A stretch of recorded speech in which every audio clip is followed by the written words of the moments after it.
The Applied Materials 0010-20079 F4-JJN-15A is a lamp driver used in an applied materials semiconductor tool in a semiconductor fab.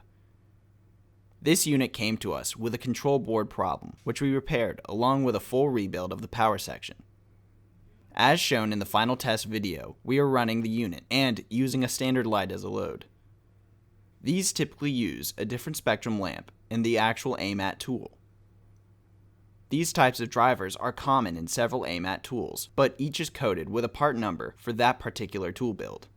So, if you have something similar, please reach out about repairing your version. Thanks for checking out the video. Subscribe to ERD TV for more videos of our repairs.